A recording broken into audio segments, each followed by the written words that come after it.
பாயாசம் ready ஆகிடுச்சு. நம்ம அடுப்பு ஆஃப் பண்ணிக்கலாம்.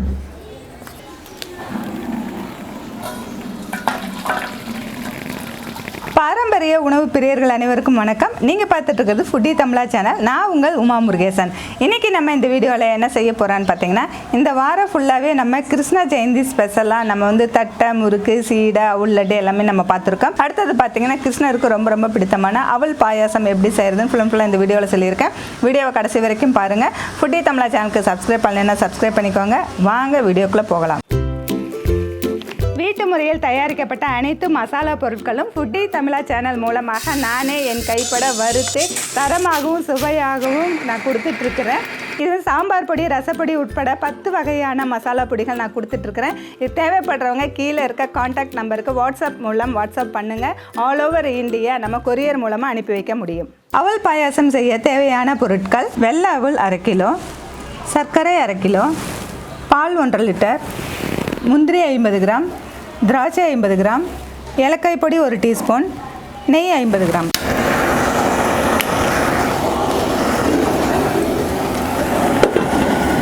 நம்ம இப்போ அவல் பாயாசம் செய்கிறதுக்கு நம்ம வடசட்டி வச்சுருக்கோம். அது சூடானதுக்கப்புறம் பார்த்திங்கன்னா எடுத்து வச்சுருக்க நெய் சேர்த்துக்கலாம்.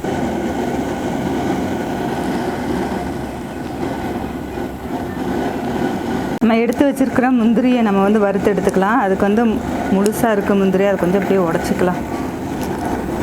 நெய் சூடாயிருச்சு, நம்ம முந்திரியை சேர்த்துக்கலாம்.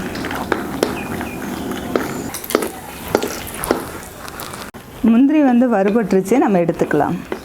அடுத்தது நம்ம எடுத்து வச்சுருக்க திராட்சையும் வறுத்து எடுத்துக்கலாம்.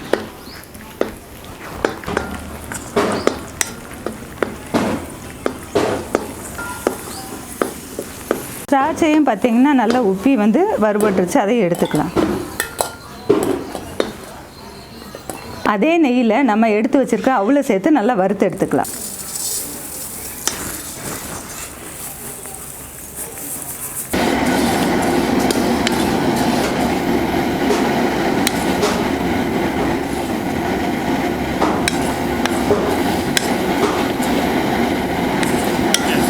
அவல் வறுக்கும்போது பொரிஞ்சு வரும். நல்லா பொரிஞ்சு வந்ததும் நம்ம அடுப்பு ஆஃப் பண்ணிக்கலாம்.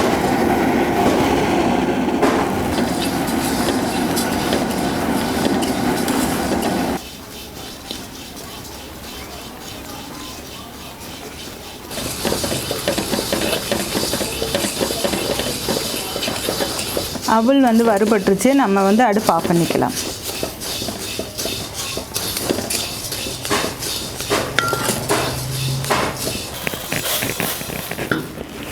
அடுத்தது நம்ம எடுத்து வச்சுருக்கிற பாலை வந்து கொதிக்க வச்சுக்கலாம். நான் வந்து மாட்டுப்பால் தான் எடுத்துருக்கிறேன். பாக்கெட் பாலாக இருந்தாலும் பரவாயில்ல.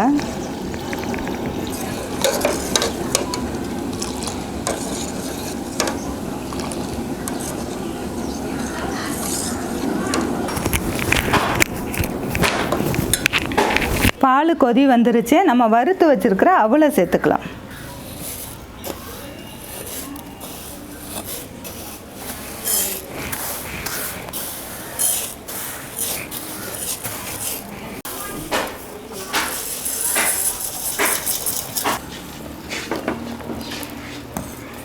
நம்ம அவல் வந்து வறுத்துட்டு சேர்த்துறதுனால சீக்கிரமாக வெந்துடும். ஒரு 2 to 3 நிமிஷம் அப்படியே வேகட்டும், அவ்வளோதான் போதும்.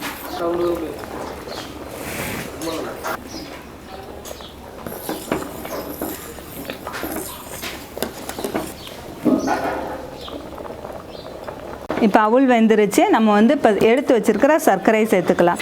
இப்போ நம்ம வந்து வெள்ளை சர்க்கரை சேர்த்துறோம். வெள்ளை சர்க்கரை வேண்டாம், வெல்லம் சேர்த்துக்கலாம், இல்லை நாட்டு சர்க்கரை சேர்த்துக்கலான்னா கூட இந்த பாயசத்தில் சேர்த்துக்கலாம். வெல்லம் சேர்த்துறதா இருந்தாலும் நாட்டு சர்க்கரை சேர்த்துறதா இருந்தாலும் அவல் பாயசத்தை அடுப்பை ஆஃப் பண்ணிவிட்டு அதுக்கப்புறம் வெல்லத்தை வந்து கரைச்சிட்டு சூடு ஆறுனதுக்கப்புறம் சேர்த்துக்கணும். ஏன்னா நம்ம வந்து வெல்லமோ நாட்டு சர்க்கரையோ கொதிக்கிற பாலில் சேர்த்தும்போது பால் வந்து திரிஞ்சு போகும். அதனால் சூடு ஆறுனதுக்கப்புறம் வந்து நம்ம வந்து சேர்த்துக்கணும். இப்போ நம்ம வந்து வெள்ளை சர்க்கரையை சேர்த்தாச்சு. அது கூட நம்ம எடுத்து வச்சுருக்க ஏலக்காய் பொடியை சேர்த்துக்கலாம்.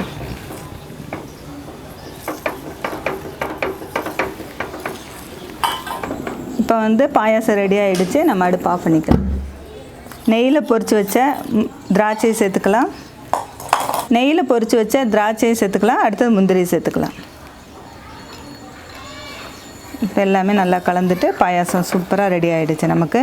கிருஷ்ண ஜெயந்தி அன்னைக்கு நீங்கள் அவல் பாயாசம் செஞ்சு கிருஷ்ணருக்கு படைங்க. 2-3 பலகாரம் செய்ய முடியாட்டியும் இந்த அவல் பாயாசம் செஞ்சு வச்சிங்கன்னா கூட கிருஷ்ணருக்கு ரொம்ப ரொம்ப பிடிக்கும்.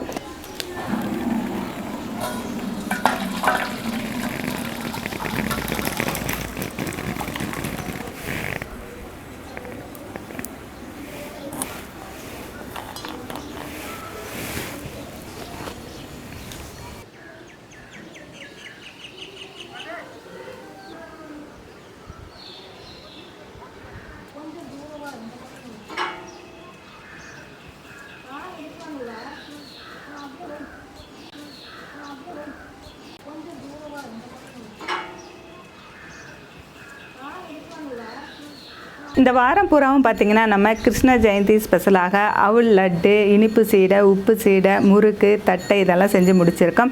அந்த வீடியோலாம் பார்க்காதவங்க கீழே லிங்க் கொடுக்குறேன், போய் செக் பண்ணி பாருங்கள். அதெல்லாம் நீங்கள் வீட்லேயே ரொம்ப ஈஸியாக செஞ்சுக்க முடியும். இல்லை எனக்கு எதுவுமே செய்ய முடியாது அப்படிங்கிறவங்க கூட நம்ம கிருஷ்ணருக்கு ரொம்ப ரொம்ப பிடித்தமான அவல் பாயாசம் ரொம்ப சிம்பிளாக ரொம்ப ஈஸியாக நம்ம பண்ணியிருக்கிறோம். இந்த அவல் பாயாசத்தை நீங்கள் வீட்டில் செஞ்சு கிருஷ்ணருக்கு படித்து கிருஷ்ண ஜெயந்தியை சூப்பராக கொண்டாடுங்கன்னு சொல்லி நான் கேட்டுக்கிறேன். இந்த வீடியோ பிடிச்சிருந்தா லைக் பண்ணுங்கள், ஷேர் பண்ணுங்கள். வீடியோ பற்றின கருத்துக்களை கமெண்ட் செக்ஷனில் கமெண்ட் பண்ணுங்கள். ஃபுட்டி தமிழா சேனலுக்கு சப்ஸ்கிரைப் பண்ணலைன்னா சப்ஸ்கிரைப் பண்ணிக்கோங்க. மீண்டும் அடுத்த வீடியோவில் சந்திக்கலாம்.